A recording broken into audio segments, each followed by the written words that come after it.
What's up, everybody? Welcome back. Watch your step. That rug is wet. We've had like 4 inches of rain, 3.5 inches of rain in the last few days. So we're in like a holding pattern for kind of work stuff. But I got a couple ideas. I don't know if either one is going to come through today, but that's what's happening on Ranching Sodak. Good news, I found a project to do. First, I'm going to show you some little cable straps I've been working on for my end insulators. What we're going to do is, that no-till drill was really hard to see where I'd been planting. There's no markers on that drill. My neighbor up here, where we rent this bunch of pasture from, Sean, there's an old wore-out Cyclone International planter in the weeds there. I think we're gonna go cut the markers off of that thing and then see if we can't make some brackets and put the markers on that John Deere planter. Hopefully the blood types are the same. You start putting International and John Deere together. Here's what I've been working on during the rain the last few days. I bought myself a little crimper thing off of Amazon because I got all this cable. 4 or 5 spools of this big out of a vineyard that we use for our H braces when we wrap them up. So here's what this is gonna do. What usually happened is all these insulators, you would use them, especially the temporary fences. They just have a chunk of wire left on them and we never really would get them used again. They just end up in a big pile. So now what I did is I put a 4-foot chunk of heavy cable crimped on the ends. So now you go around your post, you stick this thing through here, and now you just cinch it around your post. Now you can use this insulator, and we're gonna put these on our permanent fences too, but then I also got a bunch that we can use for our temporary stuff if we're going around corn stalks or rotational grazing. And then you can just take them back off when you want to be done with that fence, and there you go. That's what I've been doing. I don't know, I got about 50 of them made, I think. 40, 50 of them. Made a few different lengths, some shorts, some longs. I got about 5 left to do. So I got the cable right here on a spool.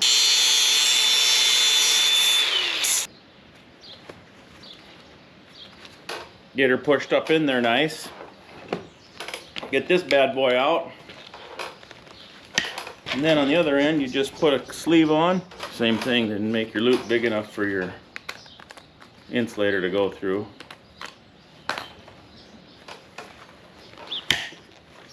So that's one right there. I think the crimps were like $7 for 50. And I bought this tool. I don't know if this tool was like $24 or something dumb off of Amazon. It's Chinese made. You can tell it's Chinese, but it's working. I'm gonna load the torch and some miscellaneous things. Grinder, cutter wheel, wrenches. My babe. All right, we're loaded. 4 dog, perfect amount. I got some miscellaneous wrenches. I got my grinder, cutting wheel. She's not only a good gate getter, she's also a good torch holder. Hold on to yourself like I do to you. Just grab something and hang on. You have arrived at your destination. Well, we can't get any closer really, but that little planter sits back in there, so we're gonna have to pull our torch back and around. So here she is, boys. It is a 4-row, so these are gonna have to be lengthened a little bit, but what I liked about this one was it's just we can add onto that rod if we need to and set it. We'll make a bracket for this hinging point and for this bracket. The brains of the operation is this thing, which has got the trip on it, which must redirect when you lift it up or down. It trips it to redirect the fluid. I'll probably harvest that piece too, and then we'll see what we can do with it, if anything, if it even works anymore. Otherwise, Sassy Pants is gonna have to follow me along and then lift them up and chain them. And yeah. Let's get our tools back here and we'll kind of start doing an organ donor. I forgot the striker, so hopefully I can get her lit with the grinder. It's kind of a booger to get back here. A bunch of gopher mounds and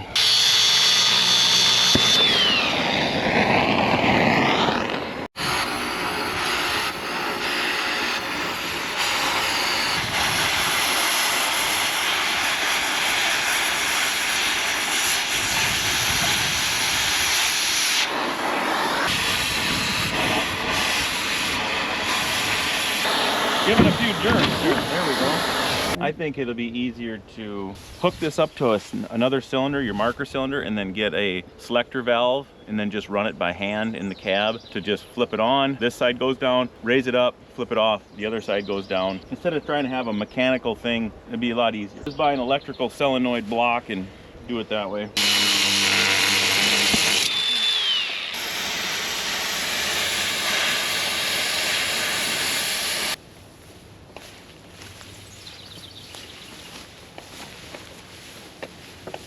think we'll make use of this step as well. Maybe for a dog step on the pickup or something, but it looks nice, ready to use. I just got to grind this off here and here.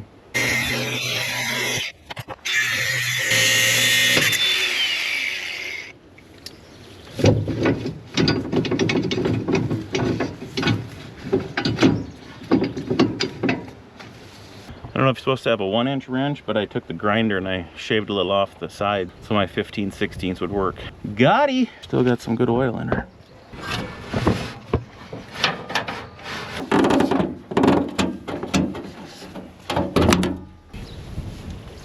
Oh, nice. It's like weightlifting. We're gonna go grab the torch and the other tools we left, but while you guys wait, we're gonna bring back the summer edition of What Are the Boys Doing? Maybe even Ellie, but we'll see. For sure the boys. So let's go see what Cordell's doing. Doodle-doo-doo, doodle-doo-doo. What's up, guys? You may recognize this spot from last year when I took a video. I'm on SDSU's campus in Britton, South Dakota.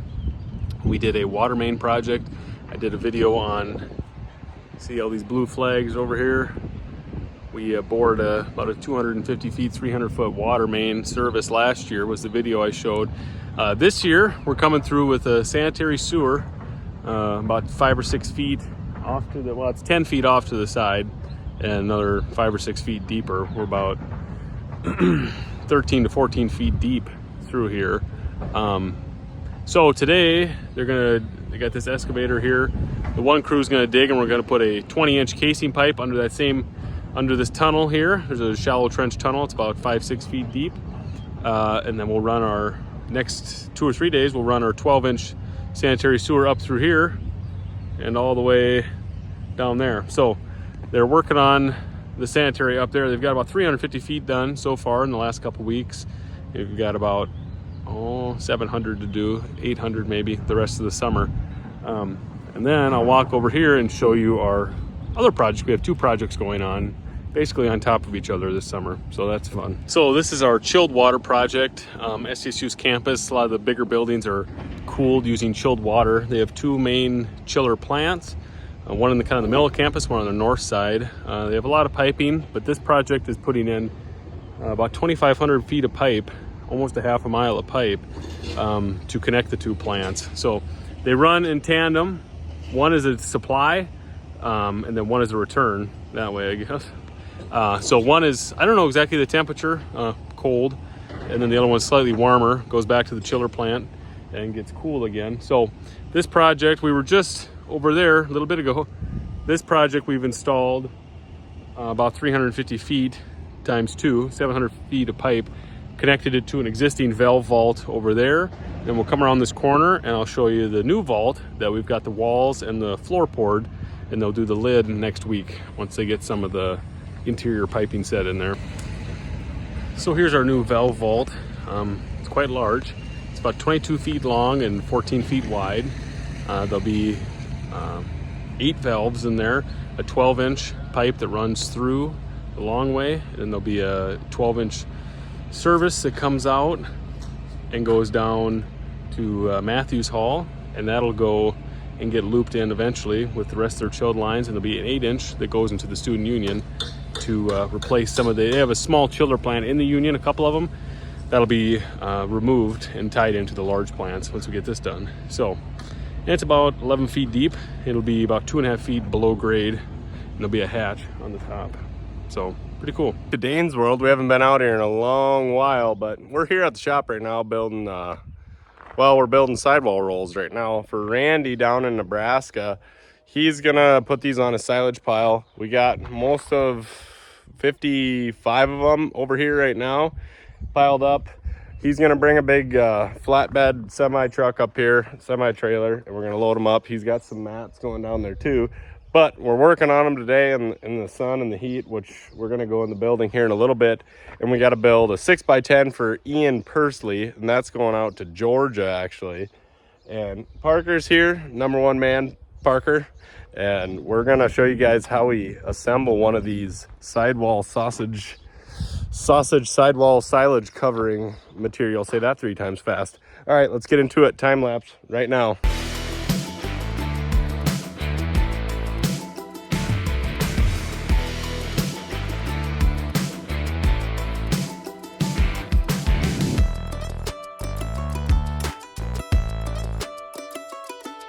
Finished product right there. It's all rolled up, ready to be unrolled. So a guy will just take this, set it up on his pile, start rolling away, roll it down the side. About 50 feet long. I hope they work good. Dad's got a couple he's been trying. They work good. You got to layer them on there just in strips down the side, but the concept is there, I think. We've been tweaking it here and there a little bit, but he's gonna take a whole load and try them down there, and we'll have some more videos to come on that. And we got something special. You probably saw us sorting these off, so stay tuned. We're gonna show you what our plan is here. We've been sorting these big wider ones off. Now we have this 6x10 we got to get done. Ian Pursley out in Georgia, he got two 6x10s and then a 20x32. We had them ready to go. Then he called me last Friday right as they were going to get picked up, but luckily we got it canceled. He wanted to add one more 6x10 on there, so we're going to crank that thing out here, and then we're going to load it because the FedEx guy is coming by. Otherwise we probably wouldn't have done it today, but since he's coming by, he just dropped some stuff off, then he's going to swing back by. We're going to get it done, get it on a pallet, and get it loaded up so we can get out to Ian out there. So thanks, Ian. If you guys want a shout out on the channel, don't forget, just DF Cattle Mats. You got to order a mat, and we'll surely give you a shout out if you pick some up. So let's get her done.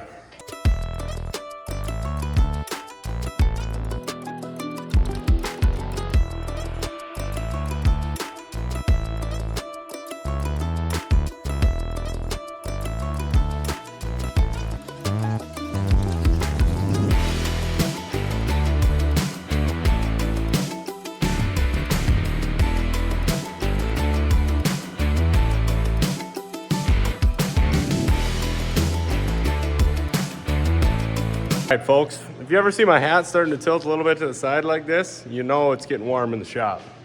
But we got that mat done. Ian, it's done. We're gonna put it on a pallet right now. Then the FedEx guy is hopefully gonna swing back by here or get a hold of me, and we'll get her loaded up and sent out. So let's get to strapping, Parker. Come on, let's go. Let us know in the comments if he kind of reminds you of, what's his name? Off of Tombstone? Doc Holliday? Yeah, let us know in the comments if Parker kind of reminds you of Doc Holliday. Look at him right there. If only he had a little more curl on the sides. Oh yeah. I'll be your Huckleberry. Come out. Just got her strapped on and look who showed up. We're gonna get her loaded and sent out to you, Ian. 3 tire mats for your silage as well. If you got bunkers or whatever it is that you got, we cut that bottom sidewall out so there's nothing in the bottom of it, and that's to let the water run through. But they're all bolted together in a big thing, so you can take a pallet fork or a grapple and just pick it up and set it up on your bunker or set it on the side of your pile as a big weight. These are like 10-ply tires, so everything is super freaking heavy. I mean, the whole thing probably weighs close to 300 pounds, honestly. And pick it up with the loader, set it up there one big chunk, and just keep going down the line, setting them along your pile. Along with those, you could do a combination of both if you'd like. But one more quick thing to mention with this idea is they're all perfectly, I mean, relatively the same size. So when it comes time to stack them, you can just mound them up high and you have all your tires hooked together instead of dealing with them one at a time trying to stack them. So they make really good storage, and so do those. That little cluster there is rolled up. That's over 4,000 sidewalls sitting in just a little area there. Maybe, I don't know, 40 by 40 square. So they store nice and they work well for, these are going to be the ticket, I think, for on the side of your pile. You know, you could build a base layer of, whether you're using sidewalls going up it, you can put these at the bottom for a nice base layer and then start stacking your sidewalls or whatever you're going to do above that. So if you guys want to check out the mats or the silage rolls, go over to DF Cattle Mats, shoot me a call or a text today. We can get you hooked up with some more information, get them shipped out anywhere in the country, in Canada even. So give me a call today and we'll make her happen. Let's get her done while the sun's shining and everybody's rearranging their facilities or whatever all you guys are doing, putting in new tanks, water tanks, facilities, whatever it is. Hit me up and we got the mats for you. Back to Matty Ice. Peace. And we're loaded.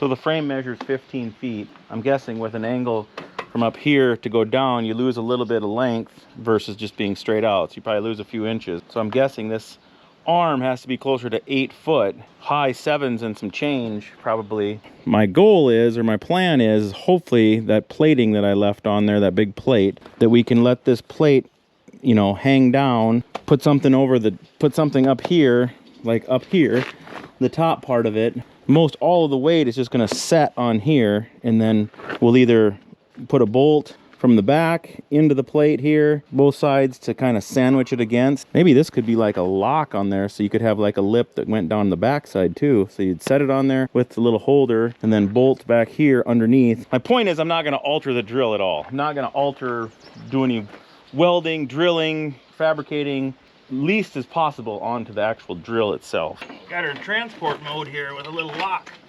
lock pin.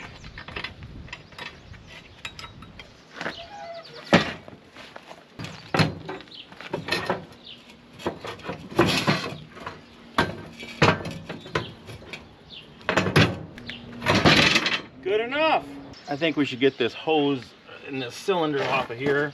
It wouldn't be a project here at the Oak Creek Ranch if we didn't use some of this pallet racking, you know. So I think what I'm gonna do is cut a chunk of this 3-inch channel iron and we'll weld it onto here, and that'll be our piece that holds it. Like I say, we'll just blow some holes in here, down at the bottom, underneath this, put some bolts on, bolt it through. We'll have to put some other garbage on the backside to bolt it on. That'll get us a pretty good start anyway. Catch you in a few.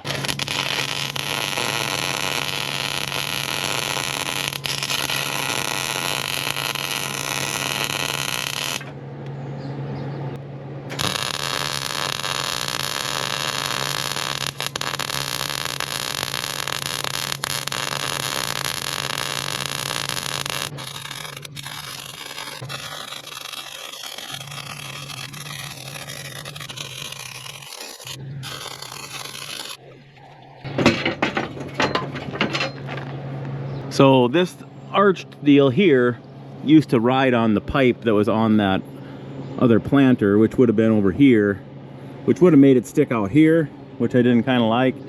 So I think what we can do is this flat plate here, I could make something welded onto here that is lined up the right distance away, and we could take that nut off and we can actually bolt it right down onto that one. Them bolts are long enough to put an 1/8 inch chunk of steel in there. That'll hold it out and it'll hold the bottom part. And then we just got to do a top, like a U-clamp deal over the top. The cylinder is seized up. It moved a little bit, but it's probably junk.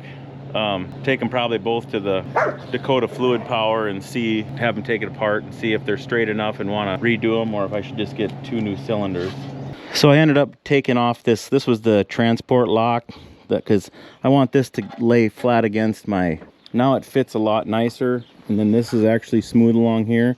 So if we want to lay a bolt across the top and then put a hole in here, put a piece of flat behind here and tighten it up like a big U-clamp. And then down here, and got this bolt out. I think what I'm going to do is I want it to be a little ways away so it doesn't touch this, because this pivots a little, you know, as it goes up and down, and it's pretty straight if you kick it out about 1/2 to 3/4 of an inch. What I'm going to do though is, I think I'm just going to mark along here, and then I'm just going to blow a hole through all of it, bolt this on and stick it through so it comes out.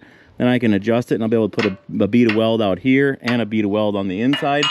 Instead of just trying to butt it up in the right spot and weld it, this will be a little easier. We can manipulate it a little bit better. That's close enough. Basically, the hole is about in there.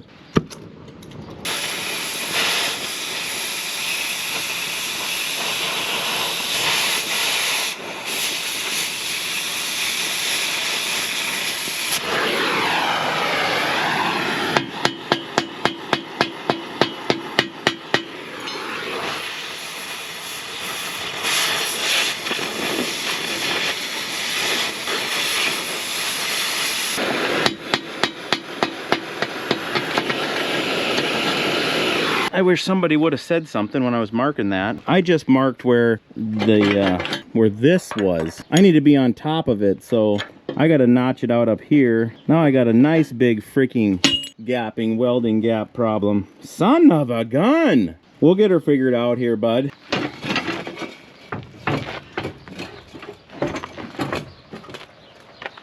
I think I'm gonna weld that right where she's at. Then we're gonna have to put some crap underneath there. Throw a bolt in there or something, huh? As long as you got bolts, you can weld.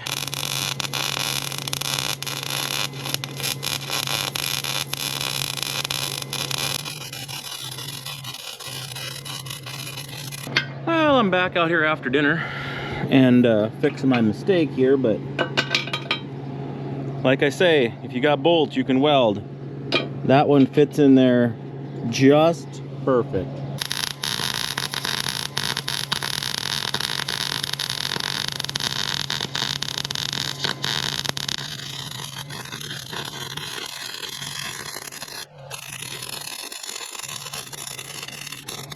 I need to get a longer bolt for here. I decided I want to get another at least a ½ inch longer. I have to get bolts to go here and here. I put it on there. This is the bottom of it, so we need to blow a hole right here for our bolt to come through, and then we'll need to make a flat plate to go here with a hole up here and a hole down here for the bolts to sandwich it. I think we bolted up there, and this thing's going to be holding it solid here, and the weight from the down is going to be on the angle iron. 3 points, I think we'll be good to go. So the trick to torching a hole to make it nice is you go ahead and just blow a tiny pinhole in here first. Now you gotta let that cool just a little bit. And that'll take all your splattering away once you go to make it actual round.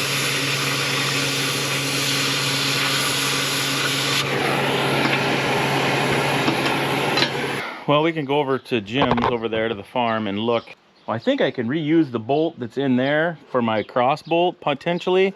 Really only need a couple more bolts if I could find them over there. They're 5/8 by like 5.5 inches. But anyway, I found this in the shop. This thing is left over from, back in, what was it, 2008, 7, 8, 9, somewhere in there. Diesel fuel went to $5 the first time. I converted a couple of pickups over to run on straight vegetable oil. Then we were sourcing cooking oil and straight vegetable oil and running our diesel pickups straight on that. This was left over. I think this is a selector valve. I think you can come in as a 1, 2, 3 ports. I think you can send the fluid in 1 and send it to either go to 2 or to 3. And if that's the case, this will work for our hydraulic to run one lifter or one marker, and then the other one could run the other marker. They're both one-way cylinders, gravity down, so you just need to send juice to it and then let it flow back. There's no down pressure on them. I don't know what this thing really does, so I'm going to take a short picture or maybe even a short video and send it into ChatGPT and see if it can refresh my memory on what this thing is capable of doing or not. So I took 2 pictures. Can you tell me what this is and actually how it would work? And punched it into ChatGPT and we'll figure out. Thanks for clear photos. Here's what you've got.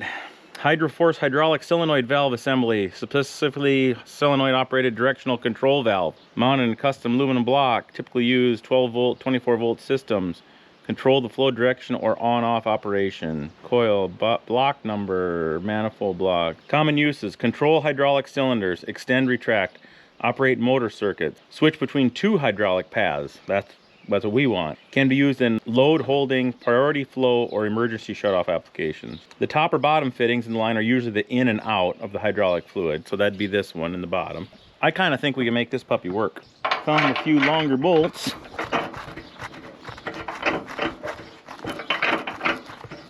And they're good, hard ones, so that's good.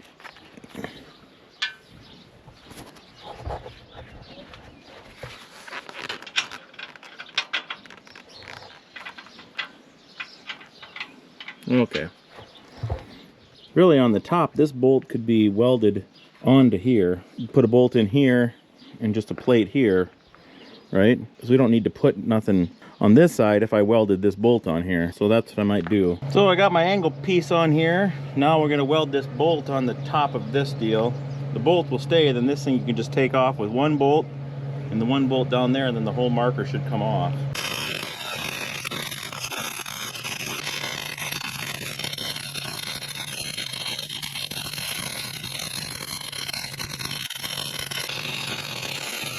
So once we had this is the safety lock when you're not in use. Well, it used to be down in here, which we couldn't leave because it's going to hit the frame. So now I had to move a bolt up to the top. I'm going to weld that bolt onto there. This can stay, can weld there, and this pin needs to go through a hole, so I'll have to weld a little piece of iron on here with a, almost like a washer with a hole in it, so you can put the pin in and that'll keep it from falling off. Then you take it off. When you're going to use it, you fold it over here and bingo bango.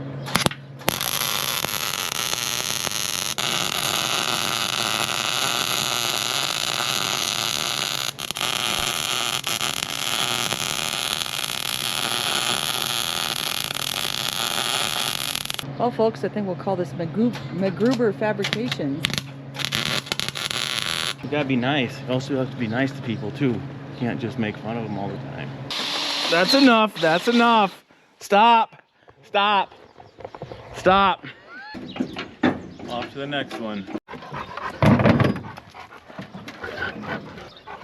The dogs think we're going somewhere, everybody, but we're not. Bella, we're not going anywhere, bud. Oh.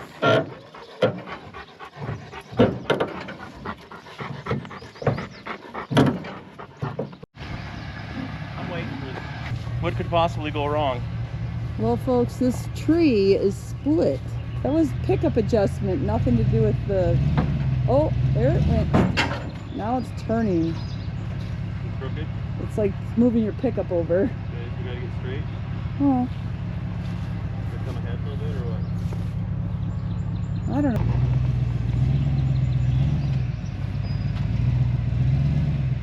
It's doing jack diddly. Well, what do we need to do to get straight? No, that's not the problem.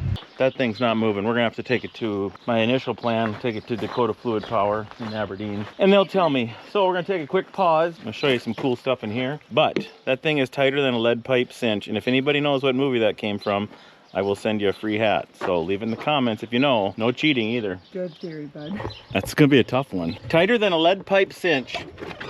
I think. All right, here we go. Farm Sip Supreme. This is what we've been waiting for. You guys remember that cup holder I put in the truck? Well, this thing is cooler yet. These John Deeres have this ashtray. Nobody smokes anymore. Everybody vapes now, so you don't need an ashtray.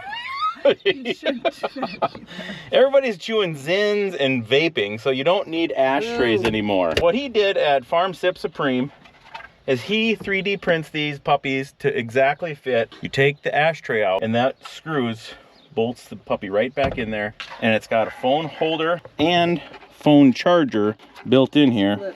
Up, open. It says open. There she goes, open. Now you got your USB and another little guy. Suppose that's for your headsets. Anyway, USB right there. Oh, my lanta. Get out of there. This is for guys only.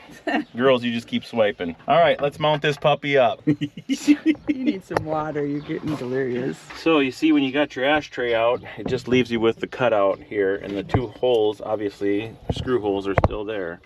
So what you want to do is get your wire tucked out of the way. Probably not there, Matt. Right down where the screw goes. I think I will pull it all the way over. There. Looky, looky, guys. She lines up perfectly. Farm Sip Supreme. Way to go, Farm Sip Supreme. It's pretty tight on your phone. You got to kind of bend it away a little bit, but she fits. When she's in there, it fits. And then good. you got a place to plug it in right here. So just a short cord will plug it in once we get this wired up. On this tractor, the cigarette lighter went bad. So I'm going to take that off and use that power. And whether I come out here or I think I will just come out here and bring it up and go along there. But I got a new 4-plug cigarette 12-volt outlet jobber we're going to put into while we're here. Get her all spiffed up there, bud. The consensus is I'm going to put a small hole in the side of this plastic and run all my wires in there, and then we'll seal that up. And then in here I can hook onto my old cigarette lighter, hot and ground, hook all these together, and then just leave a little bit. Just a little bit will come out. I'll tape these together and get that cleaned up. So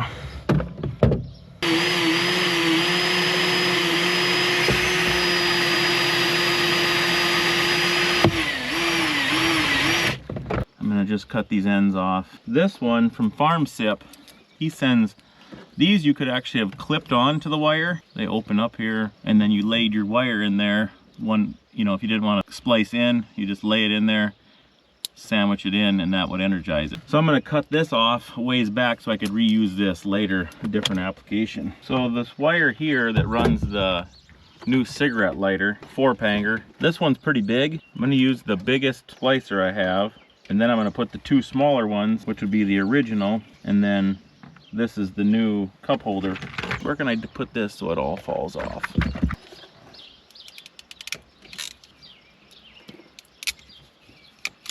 Kind of. Part of the problem is it's, you don't need to strip as much off as you normally do. I think I stripped too much off.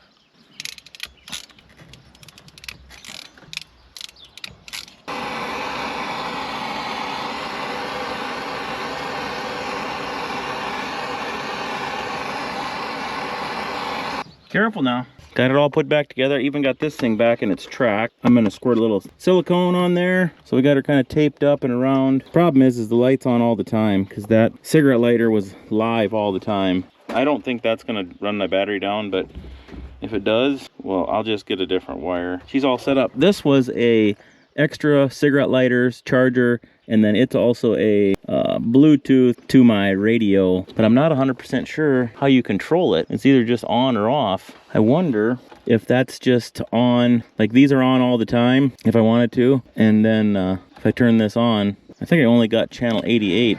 Well, I don't know what I was thinking. This thing doesn't have the phone connector like this one. This just plugs in, and then you can still plug in. I got all kinds of USBs, like 6 of them now. That charger's working. Oh yeah, she's charging. And we got our music's working right now.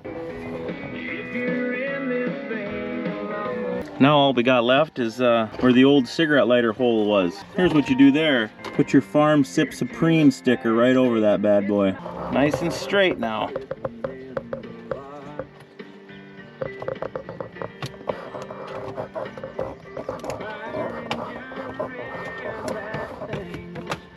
Oh, mint.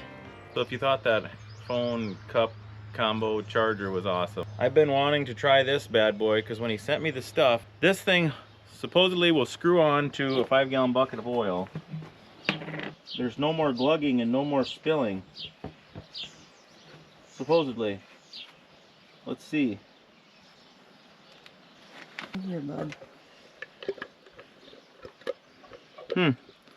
Very controllable. Matt's new best friend. It comes out very controllable and no leaking at the bung. Way to go, Farm Sip. She needs it real bad, Kramer. She's about 2 gallons low. Pull the dipstick out a little bit. This? No, the dipstick over there. The checker hole dipstick. I don't even know where it is. Keep going. You got it. You have any words of wisdom for us? Yep. What's that? None. None. Let's rub my face again. Stinker. Somewhere. And then run a hose to each cylinder. I think we'll have her made. You sit there with your camera business. Well, we got one side done and bringing her in to work on the other side. Got to get a look at what it looks like before.